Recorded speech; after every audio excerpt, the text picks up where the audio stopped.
Muy bien, entonces vamos a hablar acerca de las neuroinfecciones. Como les decía, van a estar producidas por parásitos, por bacterias, por virus y unas partículas infecciosas que se llaman priones. ¿Ok?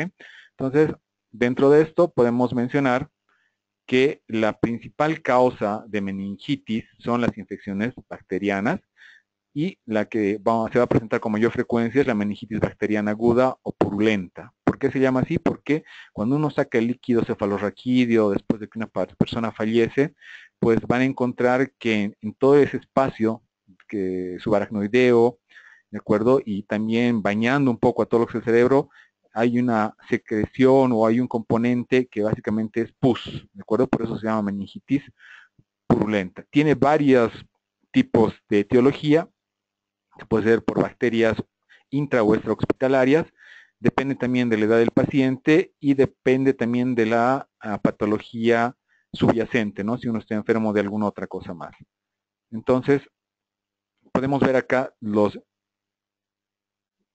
organismos que hay que están provocando eso. Fíjense, hay varios tipos de bacterias. Tenemos la Neisseria meningitidis, el estreptococo, los bacilos coagulasa negativos, o sea, simplemente mostrarles acá que hay varios tipos de bacterias que pueden provocar este cuadro. Ahora, las puertas de entrada de los gérmenes para el sistema nervioso central son a través de la vía hematógena, ¿de acuerdo? Es a través de la inoculación directa o de continuidad. En la vía hematógena puede ser que nosotros tengamos, por decirles, una lesión, una herida en el pie que se infecta, pero esta bacteria pasa a través de las arterias y de los vasos y llega hacia el cerebro y le provoca este tipo de lesión. La inoculación directa puede ser, por ejemplo, una cirugía, si es que no están bien esterilizados los instrumentos, les provoca la lesión. Después, la continuidad de focos sépticos, esto significa que, por ejemplo, si ustedes tienen un diente que esté picado, o que tienen una otitis, una infección de oído, ¿de acuerdo? O algunos, por ejemplo, un mocho en la piel cabelluda, a partir de esos focos sépticos craneales, puede entrar al sistema nervioso y provocar la meningitis, ¿de acuerdo? Entonces, fíjense, aquí tenemos dos cuadros, uno en el cual podemos ver qué son las meninges, la piel cabelluda, todo lo que es el huesito que está acá, y hasta el cerebro que es normal. Pero fíjense, cuando eso se rompe, se altera por un virus, por una bacteria, lo que va a provocar básicamente una inflamación, ¿ok? Y eso va a provocar un daño al cerebro, ¿ok? Provocando todos los síntomas, ¿no? Fiebre, vómitos, dolor de cabeza, ¿de acuerdo? Calambres, somnolencia, dolores musculares, rigidez de nuca, todo eso por la inflamación de estas estructuras. Eso es la meningitis. ¿Cuáles serían los síntomas generales? Malestar general, escalofríos, fiebre. Síntomas locales, dependiendo de dónde sea el foco, puede haber dolor de oído, catarro, destilación nasal o secreción nasal, dolor de garganta si tenemos una faringitis. Por ejemplo, también podemos ver lo que hemos llamado en semiología, lo que son los signos meningios, dentro de estos la rigidez de nuca, el signo de Brusinski, que ya lo hemos visto en la anterior clase, el signo de Kerning, ¿de acuerdo?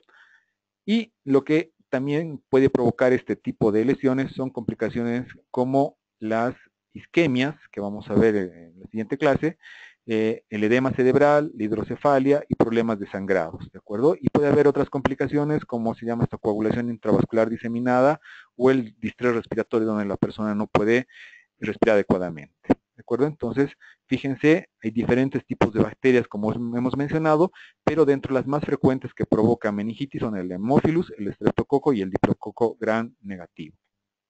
Hay otros como la listeria, ¿de acuerdo?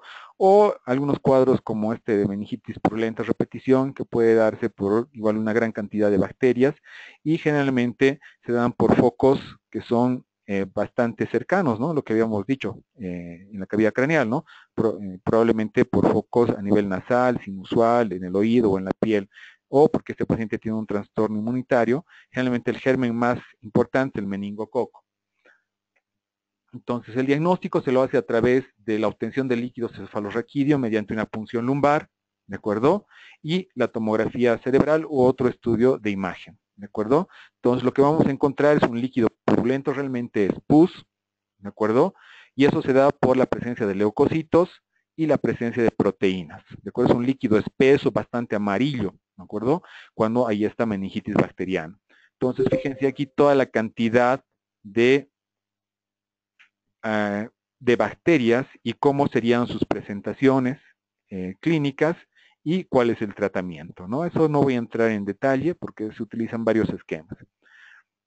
Entonces, fíjense incluso que por la edad y por el tipo de lesión también podemos utilizar diferentes tipos de fármacos, ¿de acuerdo? Entonces, eso es importante para poder escoger un tratamiento. Entonces, el pronóstico, es decir, la recuperación o las secuelas dependen del tipo de germen. Hay gérmenes que son más agresivos, depende de la edad del paciente. En personas adultas mayores y en personas muy jóvenes probablemente el pronóstico es peor y depende del estado general. No es lo mismo una persona que está enferma, que está débil, que una persona fuerte a la cual le ha dado justamente esta enfermedad, ¿de acuerdo?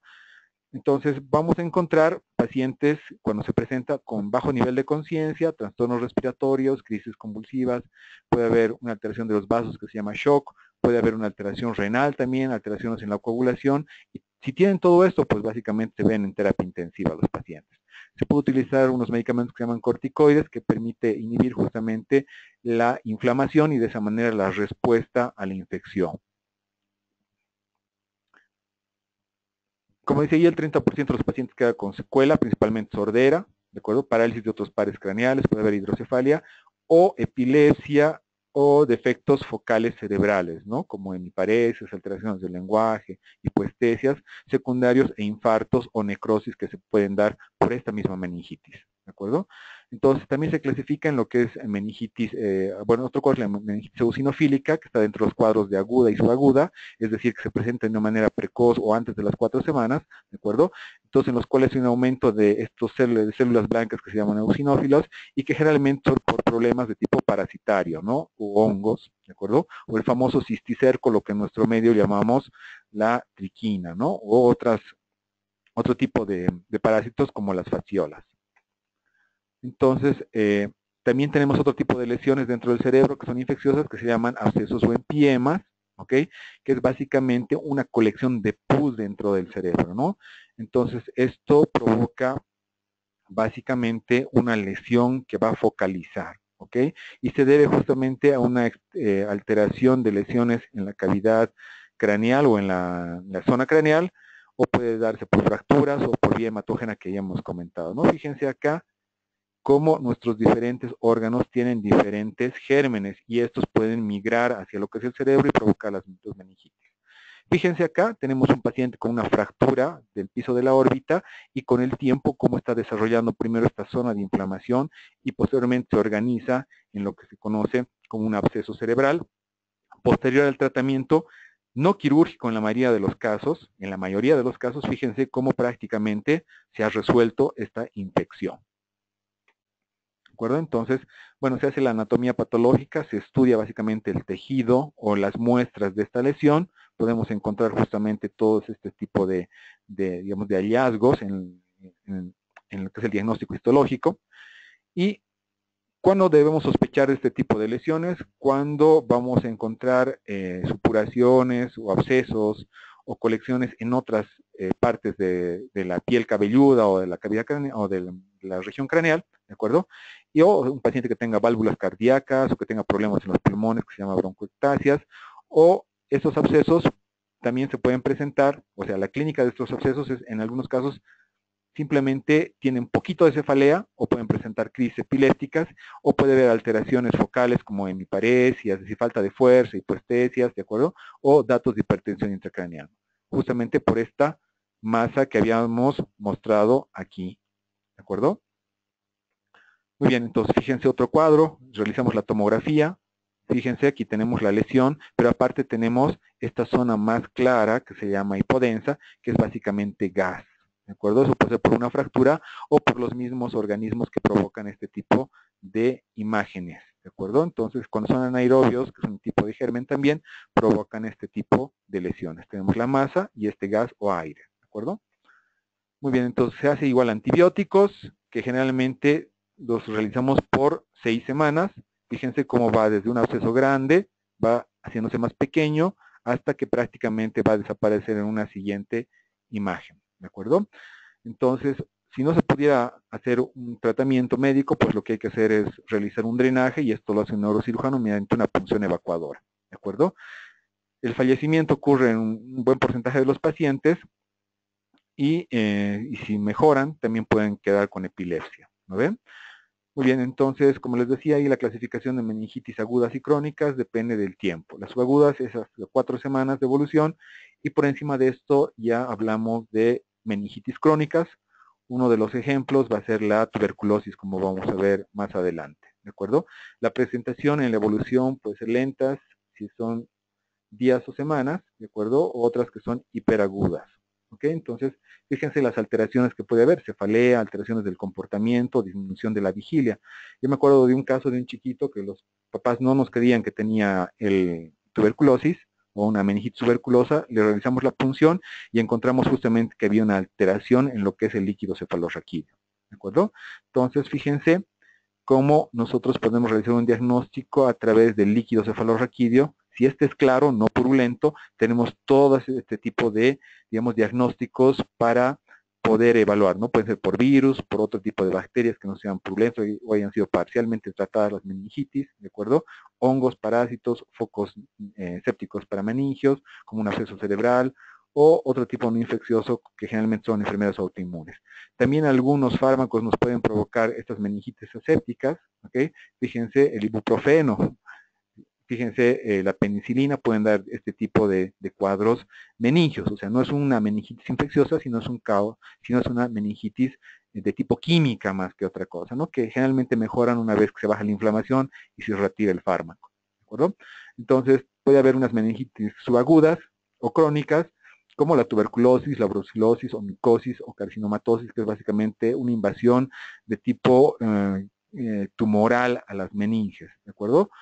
Y vamos a ver también un líquido cefalorraquídeo que prácticamente puede estar casi normal en lo que es la glucosa dentro del líquido cefalorraquídeo en algunos otros cuadros como la sífilis, la burrelosis, la sarcoidosis o este tipo de VO neuraxitis, ¿no? Entonces eso. La meningitis tuberculosa, que es una de las cosas que vemos con mayor frecuencia en nuestro medio, es una de las meningitis subagudas que se presenta entre 4 o 6 semanas o más, ¿de acuerdo? Se debe a la diseminación del bacilo de Koch o el bacilo de la tuberculosis, ¿de acuerdo? Y se presenta generalmente en personas que están inmunodeprimidas. Se ha visto alguna relación también con personas que son afros, que tienen mayor, digamos, preponderancia a tener este tipo de infección. Fíjense cómo está acá. Este exudado granulomatoso se llama, fíjense, parecen granulomas que está invadiendo justamente a toda la parte basal e incluso esto puede provocar alteración de los vasos e isquemia. Entonces, fíjense cómo esta es una meningitis tuberculosa. También provoca alteración de pares craneales, síndrome meningio, todo lo que habíamos mencionado, ¿no? Entonces, la clínica, malestar general, inapetencia, si empiezan, hay pérdida de peso, ¿de acuerdo? Febrículas, dolores abdominales, sudoración nocturna, ¿de acuerdo? Entonces, esos son datos para una tuberculosis en general. Pero posteriormente podemos encontrar síntomas neurológicos como cefalea, dolor a nivel raquídeo, confusión mental, náuseas, vómitos. Puede haber crisis epilépticas, ¿de acuerdo? Se pueden afectar los pares craneales que hemos visto en la anterior clase. Hay alteración en el fondo de ojo, ¿de acuerdo? Y hay edema de papila, también es la imagen que hemos mostrado en la clase anterior cuando hay una hipertensión intracraneal. Entonces, fíjense aquí una meningitis tuberculosa, cómo está invadiendo todas las cisternas perimesencefálicas, ¿de acuerdo? Está haciendo todo lo que se conoce como un granuloma del tercer ventrículo, se está organizando, ¿de acuerdo? Es básicamente como una nata de queso ahí, bastante fea, ¿de acuerdo? Que provoca la obstrucción de lo que es el acueducto de Silvio, que también lo hemos mencionado en la parte de anatomía, y fíjense cómo está haciendo la hidrocefalia. También puede provocar compresión de estructuras vasculares y está haciendo un proceso de obstrucción del vaso provocando una isquemia, ¿de acuerdo? Entonces, fíjense eso que es realmente serio la meningitis tuberculosa, ¿no? Entonces, hay grados, como pueden ver ahí, ¿de acuerdo? El grado más importante, el grado 3, cuando hay convulsiones, cuando se entra coma y hay un déficit neurológico importante, ¿ok? Puede haber una propagación de esta enfermedad hacia lo que es la parte medular, ¿de acuerdo? La evaluación generalmente es a consecuencias más graves como el coma, la hidrocefalia, ¿de acuerdo? Y la muerte en plazos que son de semanas, ¿de acuerdo? Y si es que logra salir mediante el tratamiento, pues hay atrofia óptica, puede haber hidrocefalia, epilepsia, sordera, hemiparesias, cuadriparesias, o sea, todas las complicaciones neurológicas que ustedes puedan imaginarse. ¿Ok? El diagnóstico, como le hemos dicho, líquido cefalorraquídeo, viendo que hay proteínas altas y una disminución de lo que es la glucorraquia, la cantidad de glucosa en el líquido cefalorraquídeo, y aquí tenemos otros marcadores inmunológicos que también utilizamos.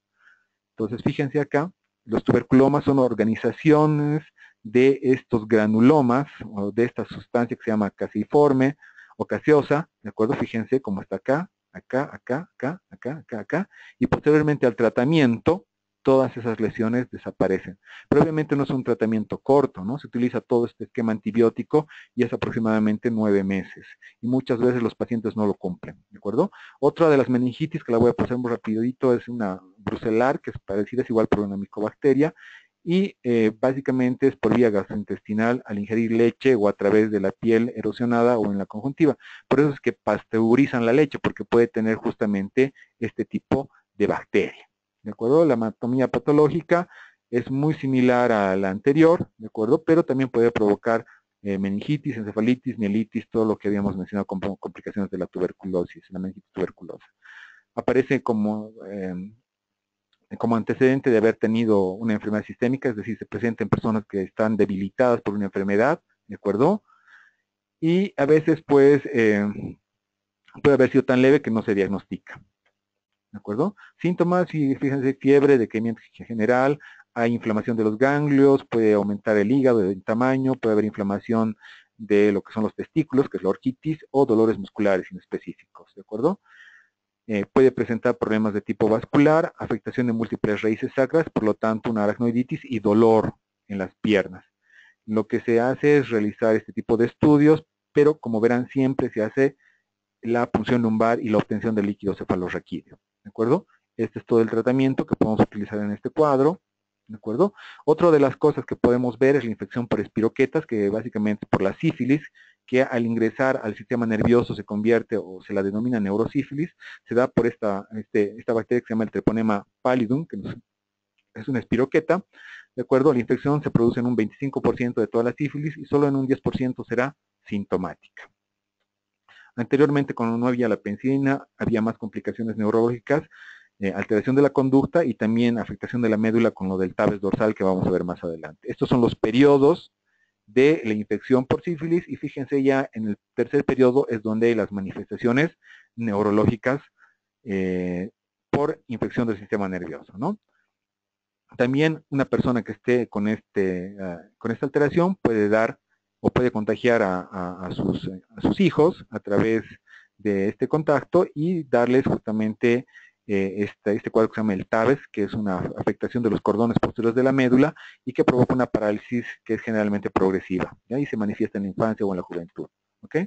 Entonces tenemos algunos tipos de neurosífilis, como ven ahí, no es uno solo, hay la meningitis linfocitaria, la sífilis meningovascular, la parálisis general progresiva, el tabes dorsal y las gomas, que es básicamente unas lesiones que se presentan en la piel, ¿de acuerdo? Entonces, eso lo vamos a pasar un poquito. El diagnóstico lo mismo, es hacer primero marcadores para la sífilis, que estos son los dos principales, el BDRL y el RPR, ¿de acuerdo? Y otros de tipo inmune, ¿no? La clínica, generalmente, si es la meningitis, es asintomática antes de los 2 años de la primera infección. Síntomas de meningitis subaguda puede darse igual con cefalea, alteraciones en pares craneales, ¿de acuerdo? Puede haber la sordera, parálisis facial, ¿de acuerdo? Dolores de tipo radicular en el cuerpo, ¿ok? Esta meningovascular afecta principalmente a los vasos, ¿de acuerdo? Y lo que va a dar son infartos cerebrales a repetición y alteración en los pares craneales, además de crisis epiléptica, cefalea y hidrocefalia. Si hay afectación de la médula espinal, básicamente nos va a dar lo que es el TABES, puede haber claudicación, es decir, dificultad para caminar de forma adecuada, infartos y una paraplegia súbita, ¿de acuerdo? Esta parálisis general progresiva se da por una afectación a nivel de lo que es la corteza cerebral también. Puede provocar también un trastorno de tipo demencial o psiquiátrico cuando afecta ya a la corteza, ¿de acuerdo? Y como verán puede haber ahí algunos problemas de conducta como este delirio megalomaníaco, temblor en las manos, en los labios, crisis epilépticas, si hablamos justamente de esta afectación de la enfermedad en el sistema nervioso. El tabes dorsal es más que todo una afectación en los cordones posteriores, como les había mostrado en la anterior clase cuando veíamos, pero fíjense aquí, esto es una afectación. Fíjense en esta primera diapositiva o en este primer gráfico, en esta primera foto, en el A, donde se va a afectar todo lo que es el haz gracilis, ¿de acuerdo? Que es aquí donde se conduce estos dos, todo lo que es la sensibilidad profunda. Y en la parte mucho más inferior, en la parte lumbosacral, podemos ver que se afecta tanto el fascículo gracilis, el central, y el cuneatus, que es el lateral, y se afecta entonces de una manera completa todo lo que es la sensibilidad profunda. Puede haber otro tipo de alteraciones, fíjense, afecta a los huesos, puede afectar a los vasos. El tratamiento básicamente es muy sencillo, es con penicilina, por eso antes de que hubiera penicilina había muchas de estas secuelas, ahora con la penicilina prácticamente se ha erradicado las secuelas neurológicas de la sífilis, ¿de acuerdo? Las infecciones víricas son otro tipo de cuadro que se presenta en el sistema nervioso central, hay muchos virus, ¿de acuerdo? Puede afectar, como dice ahí, tanto las meninges, que se llama meningoencefalitis, y con menos frecuencia al tronco del encéfalo, que se llama romboencefalitis, o la médula espinal, que es una encefalomielitis, ¿de acuerdo? Entonces, hay que diferenciar la encefalitis vírica de la encefalitis postinfecciosa, que es una respuesta inmune a otro tipo de infecciones del sistema nervioso periférico. ¿Okay? Entonces, la tríada clásica, cuando uno está con una enfermedad viral a nivel del sistema nervioso, es generalmente fiebre, cefalea y alteración del estado mental, ¿de acuerdo? Eso generalmente presenta en todos los cuadros, ¿ok? Pero por eso es medicina específico y por eso es que utilizamos el líquido cefalorraquídeo para poder realizar el diagnóstico diferencial, ¿de acuerdo? Entre si es bacteriana o si es vírica o si es parasitaria incluso, ¿de acuerdo? Y algunos marcadores de tipo inmune como este PCR, ¿de acuerdo? Como verán, hay muchos tipos de virus, fíjense, el virus herpes 1, 2, el citomegalovirus, el virus de Epstein-Barr, ¿de acuerdo? Tenemos otros tipos de virus, tienen diferentes cuadros, pero la causa más frecuente es el virus, el herpes virus tipo 1, ¿de acuerdo? Fíjense más, hay estos adenovirus, hay el virus de la parotiditis, el sarampión, la rubiola, la rabia, también nos pueden dar justamente este tipo de encefalitis víricas. Vamos a hablar de la herpética, que es la que se encuentra con mayor frecuencia. Como dicen ahí, se presenta con mayor frecuencia en los menores de 20 años, particularmente en menores de 5, y en los menores de 50 años. ¿De acuerdo? En los adultos y niños mayores, el agente causal del 90% en la encefalitis herpética es el virus herpes tipo 1, y en el 30% de los casos, en la encefalitis herpética sería resultado de una infección primaria, y en el 70% restante es una reinfección. Entonces, este es el herpes, fíjense, con todas sus partes.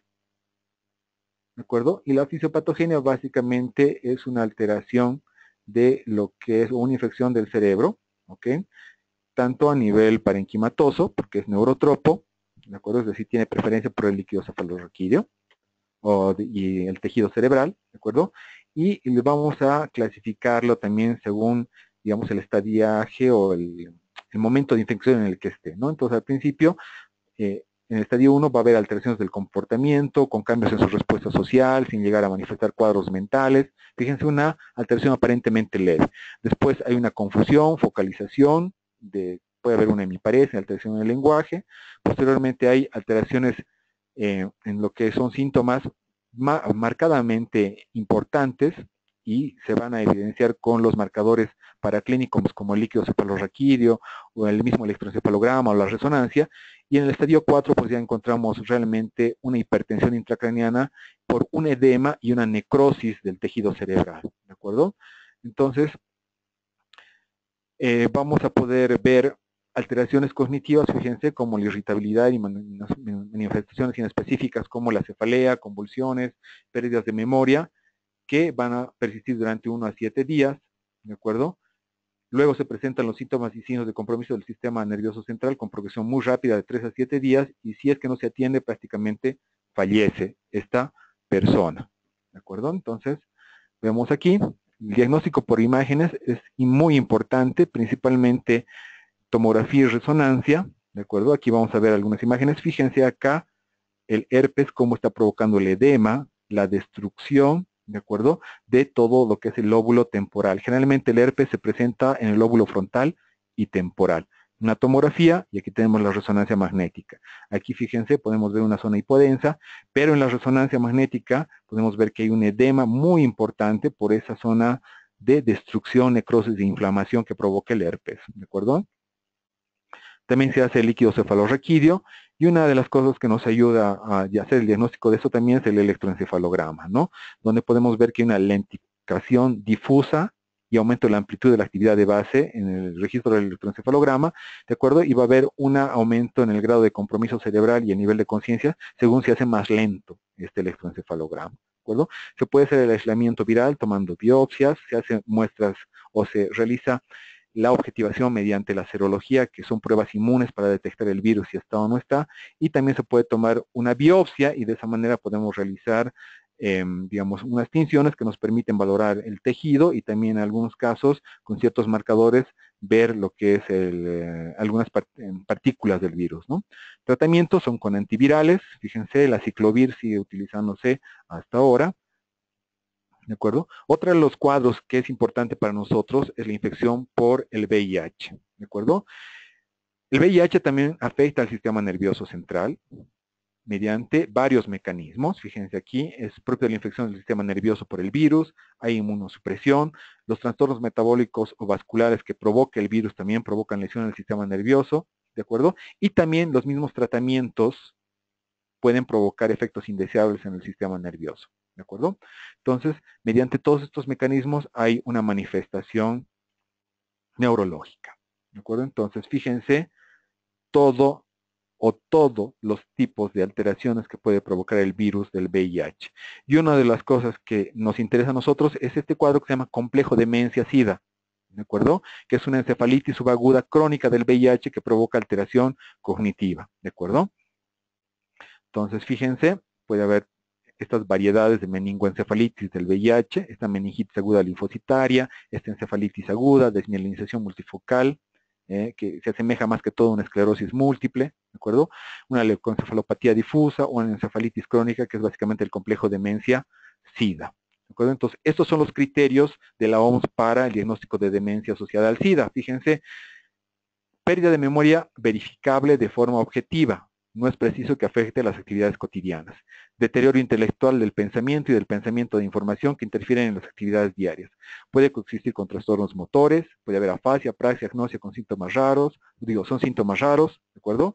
Duración del síndrome superior a un mes, no debe haber alteración de la conciencia, trastorno afectivo o de la conducta, el paciente debe ser VIH positivo mediante serología y se descartan otras causas de demencia. Entonces, un paciente que generalmente es joven, en edad laboral, sexualmente activo, que probablemente está con VIH y que empieza a tener problemas cognitivos, principalmente memoria, hay que sospechar de este complejo demencia-SIDA. ¿De acuerdo? Entonces, fíjense acá cómo podemos evidenciar en la sustancia blanca, ¿de acuerdo? En un paciente que tiene SIDA, este tipo de desmielinización que se encuentra de forma bilateral. Pero también no solamente afecta al cerebro, sino también puede afectar a la médula espinal, ¿no? Y provocando una paraplegia, por ejemplo, en este caso.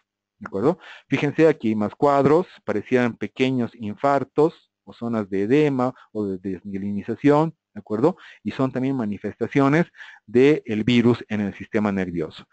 Por último, no se olviden que en nuestro medio tenemos una gran frecuencia de esto que se conoce como la triquina, que está mal dicha, que en realidad es la cisticercosis, ¿de acuerdo? Es el resultado de comer cosas sucias, no de comer un chanchito, ¿de acuerdo? Con triquina, no es así. Es de comer cosas sucias, ¿de acuerdo? Y de comer justamente los huevos de la Taenia solium, que es la que vive en los intestinos de animales y hombres. Eso se pega a los alimentos, nosotros los ingerimos, un buen sanguichito que tiene su lechuguita o incluso las fresas pueden tener esto, comemos y eso es lo que va a ir al estómago, después pasa al sistema sanguíneo y llega a lo que es el cerebro, los músculos, provocando lo que se conoce como la cisticercosis. Fíjense la cisticercosis acá, estos son los quistes en diferentes estadios, ¿ok? Tanto intraventriculares, que son estos, como parenquimatosos están aquí está este intraventricular. Fíjense aquí en la tomografía, que además provoca hidrocefalia, fíjense, y después del tratamiento o de la derivación ventrículo-peritoneal para ayudar con la hidrocefalia, fíjense cómo mejora. Entonces, aquí también tenemos un cuadro de hemorragia subaracnoidea por una arteritis de cisticercosis, es decir, también la cisticercosis no solamente provoca este tipo de quistes, sino puede provocar procesos inflamatorios en los vasos, provocando esta arteritis y también problemas de tipo vasculares. ¿De acuerdo? Entonces, ya habríamos terminado esta parte.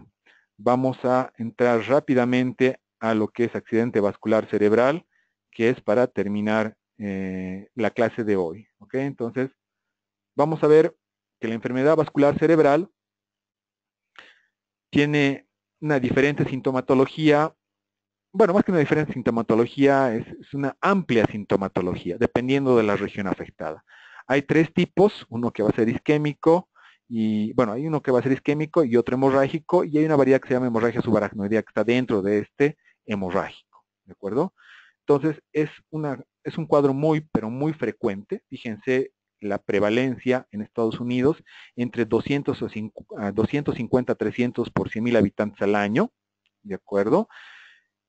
Más o menos unos 700.000 al año se presenta en Estados Unidos y hay una mortalidad de 150.000 años. En España se presentan casos nuevos 150 por 100.000 habitantes al año. Si nosotros extrapolamos un poquito eso de nuestro medio, a la ciudad de La Paz, tenemos 1 millón de habitantes, solamente en la ciudad de La Paz. En el Alto, otro millón de habitantes.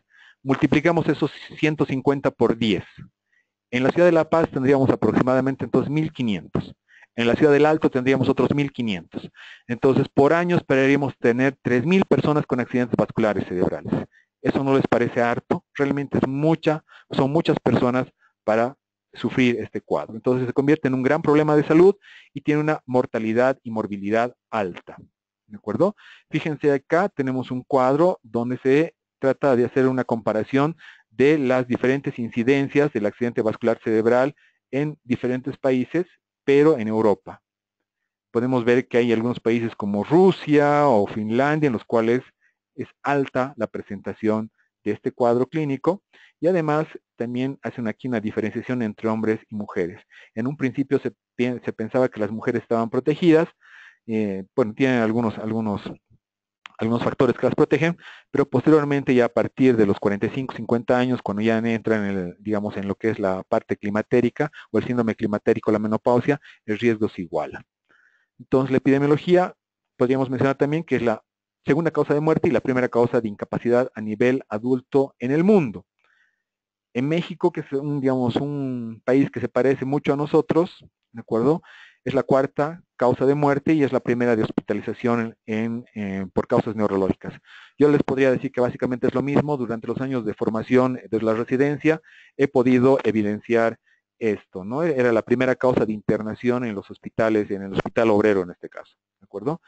Ahora, las recurrencias, es decir, ¿qué tan frecuente que se repita eso? Pues es muy frecuente, si se fijan acá, entre el 5 al 15% el primer año y hasta los 5 años, casi el 40% de estas personas pueden tener un nuevo accidente vascular cerebral. Por eso es importante controlar los factores de riesgo, ¿de acuerdo?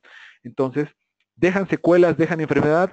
¿El accidente vascular cerebral? Sí.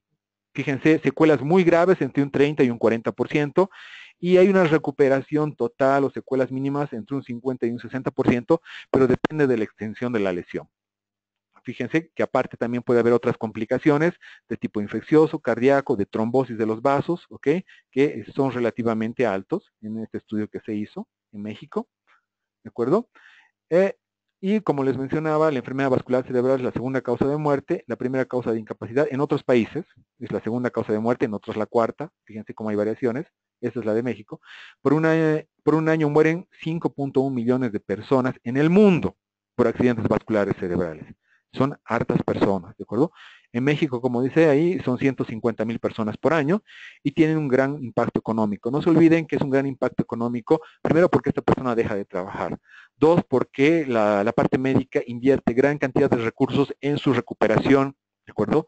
Dos, una vez que ya va a la casa, tiene que haber un cuidador. Entonces, el cuidador muchas veces deja de trabajar o los familiares tienen que pagar ese cuidador por mucho tiempo. Entonces, realmente hay un impacto económico en estos pacientes, ¿no? Entonces, esto es un estudio que también lo han hecho en México, el 2008, donde lo que tratan de ver es igual la alteración, digamos, el impacto de la enfermedad vascular cerebral. Fíjense, en el anterior decía la segunda, en esta es la cuarta causa de muerte.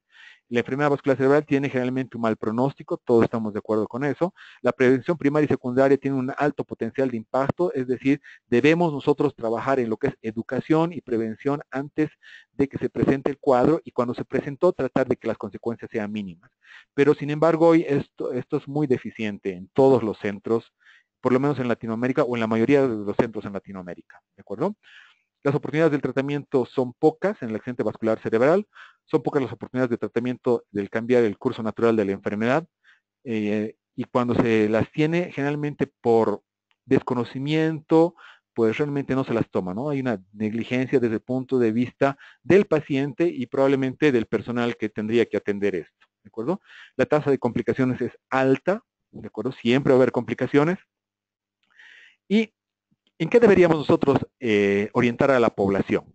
Básicamente en detectar los síntomas que pudieran sugerir un accidente vascular cerebral, por ejemplo, debilidad repentina de la cara, el brazo, la pierna de un lado, confusión repentina para hablar o responder, problemas para ver con uno o ambos ojos, si es que tienen problemas de mareo al deambular, problemas de dolor de cabeza severo y repentino, son indicadores de un probable accidente vascular cerebral. Entonces, todas las personas deberíamos saber eso. Lo mismo que las personas que se preocupan cuando tienen dolor en el pecho, ¿de acuerdo? Y piensan que es un infarto cardíaco, de la misma manera las personas deberían preocuparse cuando tienen estas molestias, ¿de acuerdo?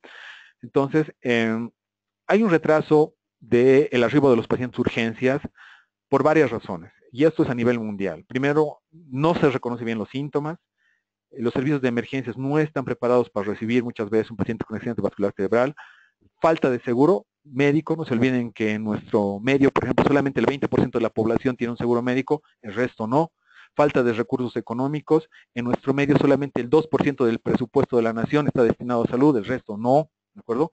Falta de hospitalidades con especialidad, en la mayoría de los hospitales no hay un neurólogo de urgencias 24 horas, imagínense, falta de disponibilidad de imagen, es decir, tomografía o resonancia magnética, ¿de acuerdo? No todos los centros tienen disponible estos estudios. Fíjense acá un estudio en el cual hacen el porcentaje de pacientes que llega antes de las 6 horas o de las 3 horas es solamente el 24%. Y la mayoría de las personas que sufren un accidente vascular cerebral vienen después de las 12, 24, 48, 48 horas, cuando ya no se puede hacer prácticamente nada.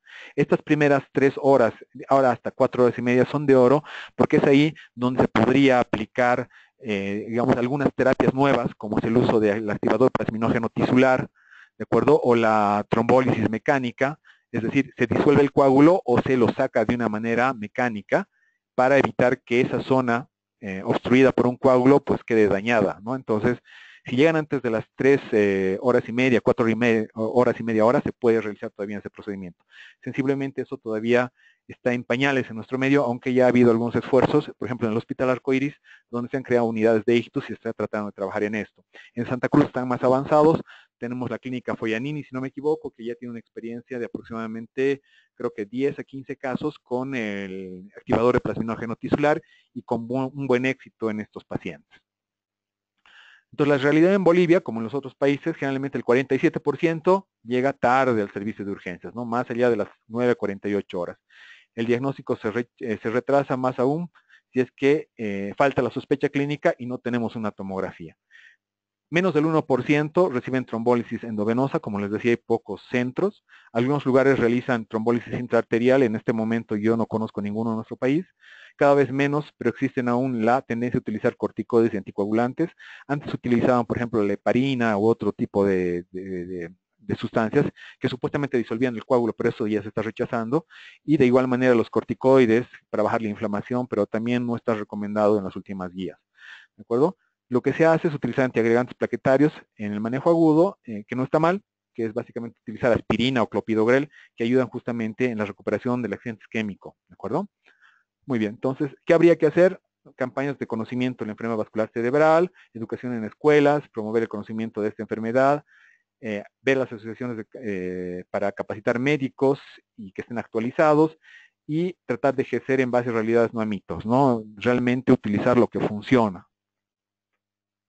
¿Cuáles serían los factores de riesgo? Tenemos dos, los no modificables y los modificables. Dentro de los no modificables está la edad, el género, la raza y la herencia. Y los modificables, fíjense, dentro de las condiciones médicas, un accidente isquémico previo, hipertensión, enfermedad cardíaca, fibrilación, hiperlipidemia, diabetes, estenosis de las arterias. Y dentro de los hábitos tenemos el tabaquismo, el abuso de alcohol, ¿de acuerdo?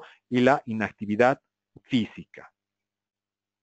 el principal factor de riesgo es la hipertensión. Si no se controla bien la hipertensión, probablemente tiene mucho riesgo para hacer accidente vascular cerebral, ¿de acuerdo? Fíjense, la diabetes también está dentro de estos, la hipercolesterolemia también, el colesterol alto en sangre, y lo que es el tabaquismo, el fumar. Lo que es la fibrilación auricular, es decir, las arritmias en el corazón, también tienen un puesto importante. Si podemos nosotros controlar esto, bajamos muchísimo el riesgo de que una persona tenga un accidente vascular cerebral. Lo malo es que nuestros pacientes ni nosotros mismos les damos la importancia necesaria. Entonces, fíjense acá cómo la hipertensión arterial tiene su importancia con respecto al riesgo. Las cifras máximas sin riesgo son 140-90, ¿de acuerdo? Es decir, yo tengo mi presión sistólica 140 y mi presión diastólica 90, estaría nomás dentro de lo aceptable, no tendría riesgo. Pero si es que mi presión sube a 140, 160, por encima de 140 hasta 160, y la diastólica entre 90 y 94, mi riesgo sube 1.5 veces. Y si peor yo no me cuido, no tomo mis tabletas y mi presión está por encima del 160, la sistólica, y la diastólica por encima de 95, fíjense, 3 a 4 veces más riesgo de hacer accidente vascular cerebral. Por lo tanto, sí es muy importante realizar el control de la presión, ¿de acuerdo? Igual a diabetes mellitus, que provoca justamente aterosclerosis, es decir, que se enduren las arterias por digamos, por el depósito de colesterol a nivel de los vasos, empiezan a endurar, se hacen mucho más menos flexibles, ¿de acuerdo? Y obviamente esto se acompaña de comorbilidad por hipertensión, problemas de lo que son los lípidos y la obesidad. Entonces es importante ver lo que comemos, nos servimos para cuidar nuestro corazón y nuestro cerebro. El tabaquismo, ya lo hemos mencionado, favorece lo que les decía, la aterosclerosis, aumenta el riesgo 2 a 3 veces más. Es decir, casi aumenta el mismo riesgo de tener una hipertensión por encima de 160. ¿Ok? Entonces, harto, ¿de acuerdo? Principalmente está basado esto por su, digamos, fisiopatología en el daño de los vasos, ¿de acuerdo? El dejar de fumar reduce el riesgo a 5 años, ¿ya? Entonces, es bueno dejar de fumar o tratar de aconsejar esto. Las cardiopatías, principalmente la cardiopatía coronaria y la insuficiencia cardíaca, duplican el riesgo, y la fibrilación auricular, es decir, la arritmia cardíaca, es la principal causa de embolismo cerebral. También hay problemas de coagulación, principalmente en deficiencias de estas proteínas S y C, el cáncer y el embarazo. Problemas también, que hemos hablado del colesterol, aumentan el riesgo, alteraciones en lo que es el estilo de vida, problemas en lo que son las carótidas, y hemos hablado también de los factores no modificables, como la edad, el sexo, la raza, una AVC previa, ¿no? La clasificación de los accidentes vasculares cerebrales, ya les hemos dicho que son dos tipos, los accidentes de tipo isquémico y los otros de hemorrágico. Aquí podemos ver lo que es la irrigación vascular, donde tenemos dos sistemas, el sistema anterior que está dado por las carótidas y el sistema posterior que está dado por las arterias vertebrales, ¿de acuerdo? Entonces las carótidas van a dar la irrigación a todo lo que es el lóbulo temporal, todo lo que es el parietal, o mucho de lo que es el parietal y el lóbulo frontal. Y lo que es las arterias vertebrales, básicamente al lóbulo occipital, ¿de acuerdo? Y todo lo que es el tallo, ¿no? El tallo más está dado por las vertebrales.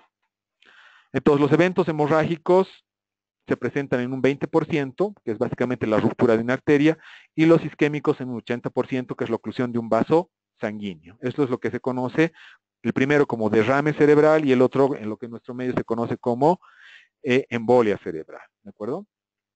Entonces, la clasificación o la gran clasificación, los isquémicos en un 70-80%, el hemorrágico 20 a 30%, y aparte de eso también tenemos trombosis de las venas, ¿de acuerdo? Del sistema venoso cerebral, que es en un 5%. Pueden ser de dos tipos en la isquemia, uno que es transitorio, en la cual hay síntomas de isquemia, pero que desaparecen antes de las 24 horas, ¿de acuerdo? Y un infarto ya establecido. Dentro de la hemorragia podemos hablar de dos cuadros, es el intracerebral, ¿de acuerdo? Y la hemorragia subaracnoidea, es decir, la sangre se encuentra en los espacios subaracnoideos, ¿de acuerdo? Posterior a una ruptura de un vaso.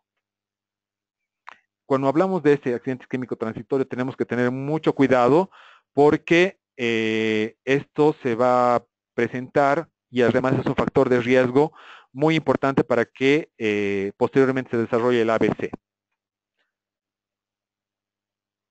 Permítame.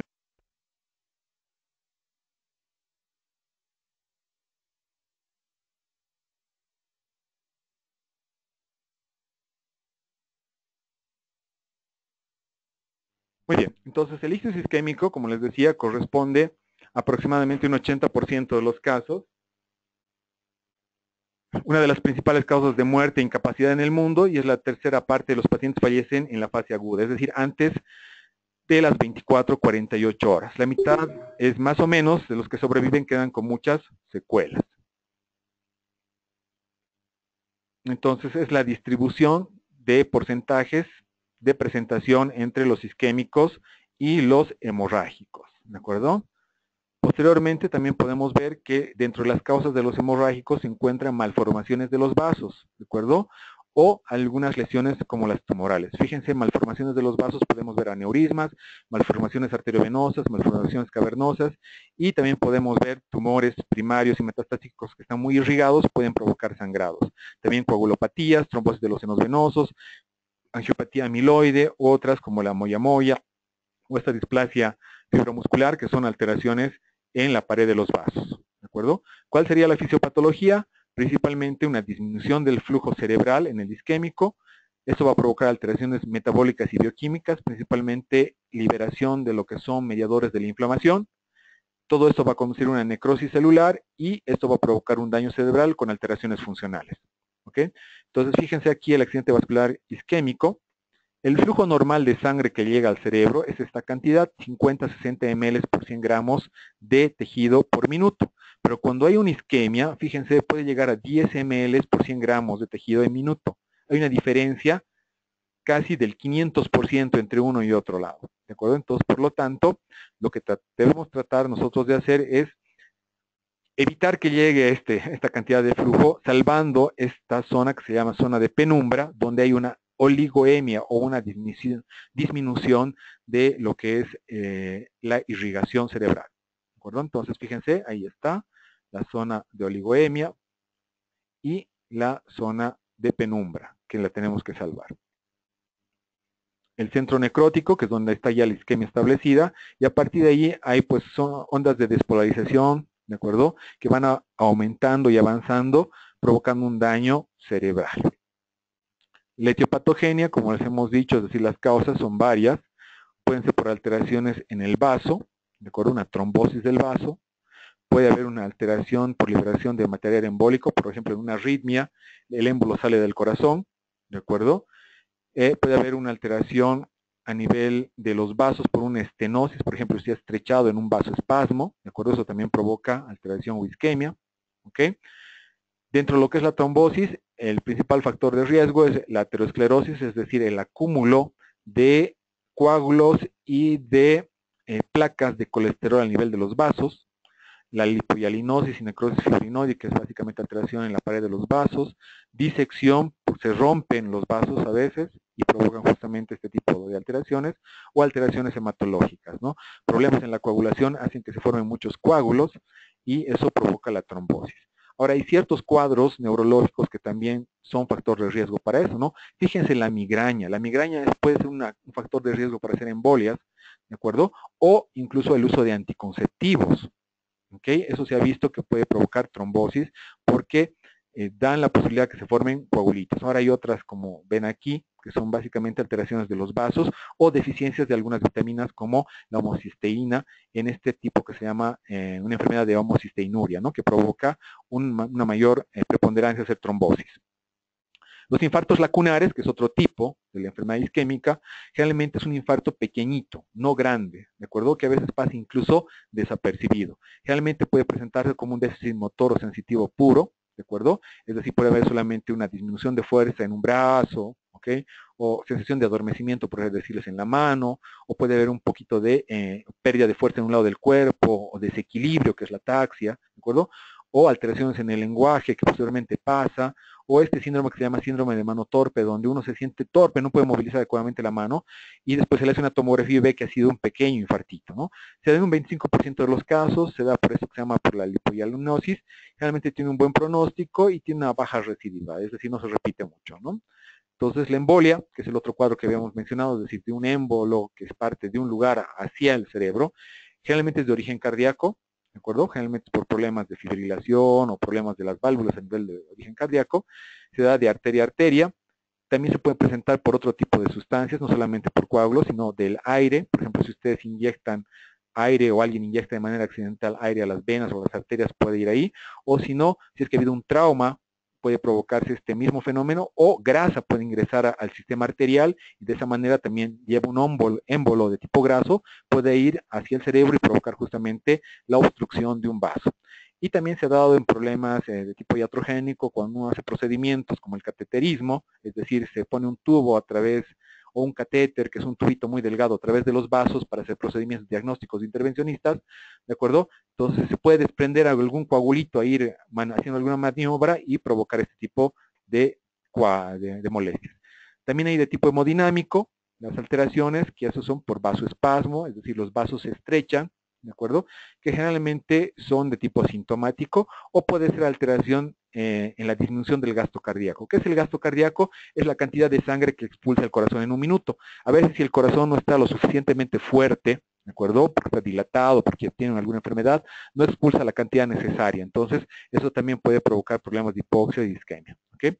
Entonces, ¿cuáles serían, digamos, la manera en que nosotros tendríamos que, o qué hacen los neurólogos eso, para valorar esto de la isquemia cerebral? Primero, ven si los síntomas son consistentes con la isquemia cerebral, tratan de localizar dónde se encuentra el evento, tratan de buscar cuáles son los mecanismos o etiologías, de acuerdo que hemos hablado, ver si tenemos los tratamientos disponibles, ver qué estudios son útiles para evaluar la etiología, si es que le podemos hacer una tomografía, un Doppler del corazón, de acuerdo, para ver si es que no hay coágulos, y después tratamos de hacer que hay hacemos una pronta evaluación para ver si hay mejora, y eso nos puede decir que hay un mejor pronóstico también, ¿de acuerdo?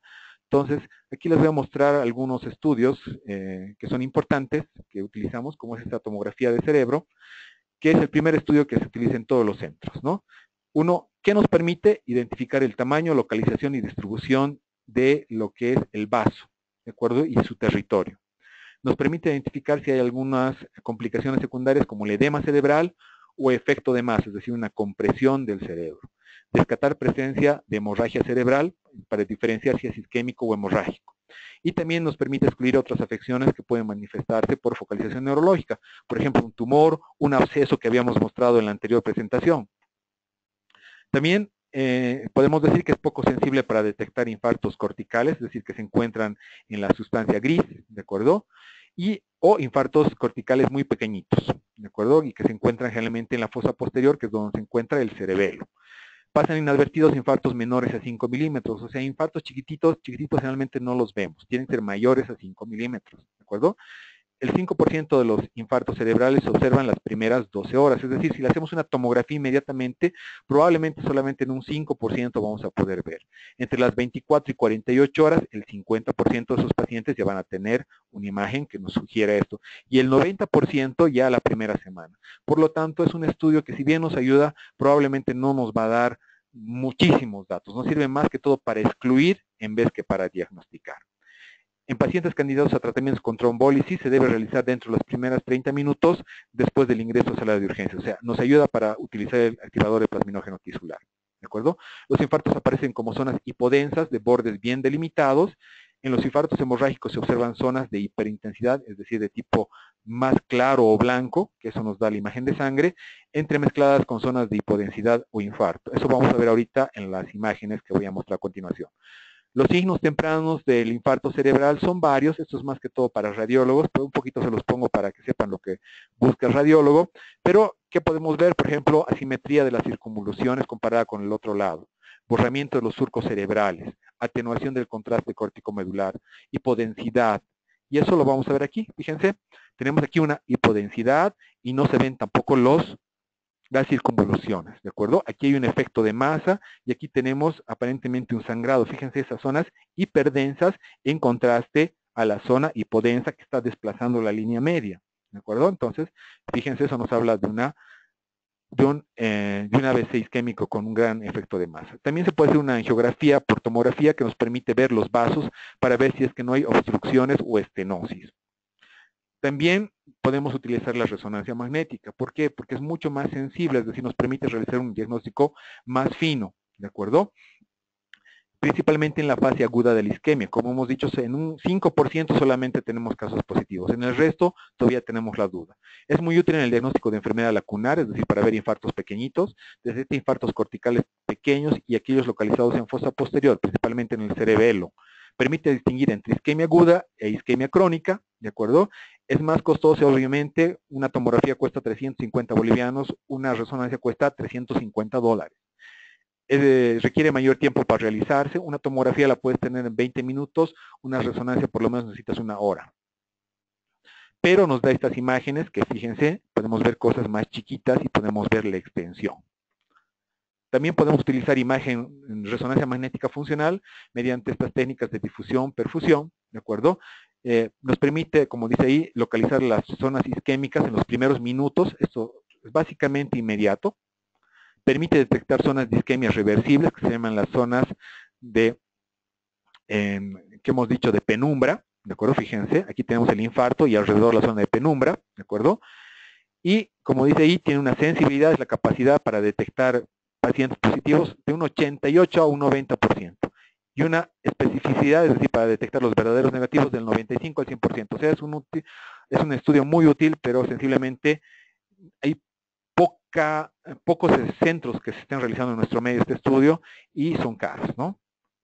Tiene sensibilidad y porosidad similar a la angiografía convencional para detectar estenosis intracraneal y cervical, es decir, se puede utilizar para ver los vasos. Solo identifica oclusiones vasculares en proporciones proximales de los grandes vasos y no en las distales, es decir, para vasos chiquititos es un poquito difícil, pero sí en las grandes, ¿de acuerdo?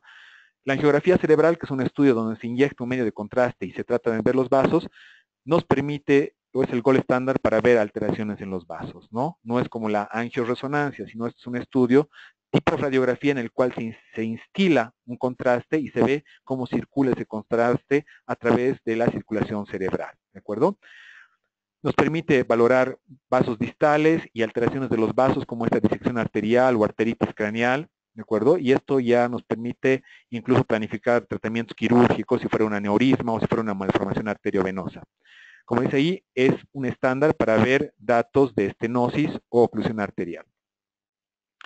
Bueno, entonces, ¿cuáles son los pasos, ya en resumen y ya casi terminando todo, que deberían o que hacen los médicos? Primero, tratan de reconocer el cuadro en base a la clínica, ¿de acuerdo? Posteriormente, reaccionar inmediatamente, llevarlo al centro de urgencias para que nosotros podamos responder y trasladar mediante la parte de todo lo que es traslado de emergencias al centro hospitalario. Ahí revelamos el diagnóstico mediante el uso de los estudios complementarios y se inicia el tratamiento, y una vez que ya se inicia esto, también hay que realizar una rehabilitación tanto física como neurocognitiva de forma precoz, ¿de acuerdo? ¿Qué nos va a permitir eso? Reducir el daño, prevenir complicaciones, mejorar lo que es la funcionalidad, reduciendo lo que es la discapacidad, ¿de acuerdo? Prevenir las recurrencias que, como les hemos dicho, son altas, y más que todo lo que deberíamos hacer es manejar o enfocarnos en los factores que influyan en la evolución funcional y a largo plazo. La terapia específica básicamente es mediante la recanalización, mediante la trombólisis, como le he dicho, química o mecánica, y utilizar algunos medicamentos para neuroprotección, pero principalmente lo que se trata de hacer es evitar algunos factores que afecten más al cerebro, como la presión alta, lo que es la temperatura, ¿de acuerdo? La hiperglicemia, que provoca más lesión, y se utilizan, digamos, terapias para evitar eso y de esa manera realizar la neuroprotección. Prevención de complicaciones tanto médicas como neurológicas, se pueden broncoaspirar, se pueden complicar con neumonías estos pacientes. El tratamiento en etapas tempranas se traduce en beneficios a largo plazo, y debe haber un enfoque multidisciplinario. O sea, no es el neurólogo el que solito va a hacer, o el neurocirujano, es el médico rehabilitador, es el psicólogo, el neuropsicólogo, el terapista ocupacional, ¿de acuerdo? Y todo el equipo que pueda ayudar a recuperar a esta persona, ¿de acuerdo? Entonces, ¿qué se requiere para lograr estos objetivos? Pues procedimientos para la confirmación y toma de decisiones, ¿no? Es decir, personal capacitado y tener las máquinas necesarias para hacer el diagnóstico, ¿de acuerdo? Tratamiento de patologías generales, diabetes, problemas del corazón, hipertensión, ¿de acuerdo? Terapia específica, como ya le hemos dicho, recanalización químico-mecánica y neuroprotección, prevención en el tratamiento de las complicaciones, principalmente médicas, prevención secundaria temprana para reducir la incidencia y recurrencia mediante el control de sus factores de riesgo, y obviamente la rehabilitación. Bueno, yo les agradezco por la paciencia. Como verán, son clases maratónicas, pero no tenemos, digamos, otra manera. Quiero saber si hay preguntas sobre alguno de los dos temas.